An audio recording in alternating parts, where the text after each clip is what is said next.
Hi, I had a little bit of time left before I leave, so I wanted to continue and hopefully get to speak about the part where I met Ratko Mladic for the first time. Let's see. I can't recall whether it was prior to vacationing in Budva or after, but close to the Belgrade marketplace, I visited the apartment of a good Serbian basketball player who was a very good friend of Darko's, and he was also a disc jockey. His roommate, I can only remember all the walls of his apartment were covered with all kinds of music CDs, CD-ROMs from all around the world. It was a very impressive CD collection. He said he often spent time in Manhattan studying when not having to compete in basketball.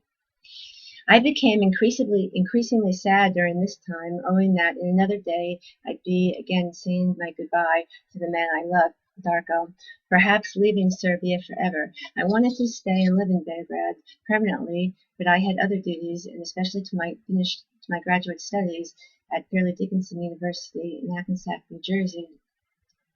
They also dismissed me illegally and discriminated against me for my anti-NATO views only one class before my anticipated graduation, unfortunately, also. And Mr. Fademi, the former Iranian chair of the History and Political Science Department, told me that face to face that several of his professors that were alumni, that were teachers at Fairleigh Dickinson, that had formerly graduated the New School of Social Research in Manhattan, had given me bad grades, and there was nothing I could do about it. Had I known the University, Fairleigh Dickinson, which I now call more like Fairly Ridiculous, would be soon discriminating against me and dismissing me from their graduate program, similarly to the New School for Social Research, I would have stayed in Belgrade permanently. I always told Darko one of my greatest desires was to live in Serbia and or Montenegro, and he always replies, quote, Jill, you have your children now and your studies. When your children grow up and you finish your studies, then you come and you can live here in Serbia and reside in my country, and you're always welcome, unquote. After the new school discriminated against me, and I was recently receiving poor grades at the Fairleigh Dickinson from my professors that had formerly studied and graduated at the new school, I felt that I just wanted to leave America permanently, thinking strongly that I would have more luck and academic freedom in Serbia.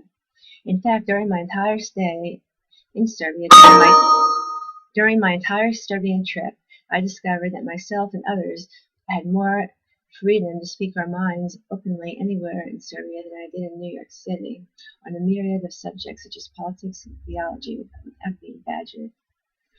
This was my own personal experience, and I know allegedly not all Serb citizenry under previous regimes enjoyed such privilege.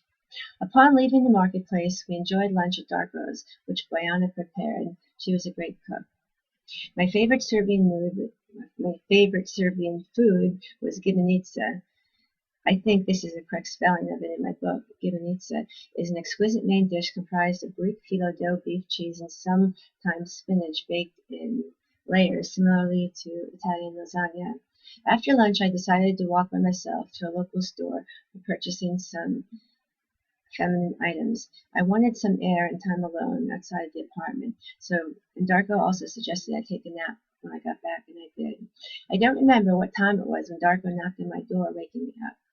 He informed me that we were headed out soon to meet up with a very important friend of his named Sharko he wanted to introduce me to. Darko made a few telephone calls on his cell phone and told me that he was calling his friend, who turned out to be Ratko Mladic, and his friend would soon meet up with us in about 10 minutes. And he said that we should hurry as to not be late, and we should all, meet at the same time. And sure enough, in about 10 minutes, Ratko Mladic appeared walking towards me in the boat restaurant where we were. Although Darko and I never discussed the incident anymore, I always assumed that Ratko and Darko must have been extremely close friends, because Darko was speaking directly to Ratko on his cell phone, and he just called him up several times, and boom, there he was. In fact, Ratko was a little late. We were all waiting for him in the restaurant. We were ordering drinks, and Darko says, I think I'll call him up and see where he is. And he called him and says, oh, he'll be right here. And he was, and we just walked in. I think it was we were in the top side of the park, or that park in Belgrade that began with a K and that big castle, because I think I remember driving through the castle entrance, and I remember the trees and all, and that's where when I left, Ratko drove his brown Mercedes out that had a little dent in the rear driver's side out. And I remember all the trees and everything, and I remember the place. I think it's that park. I'll have to look at the name of it. Anyway, Arnold should be here shortly, so I'll stop here.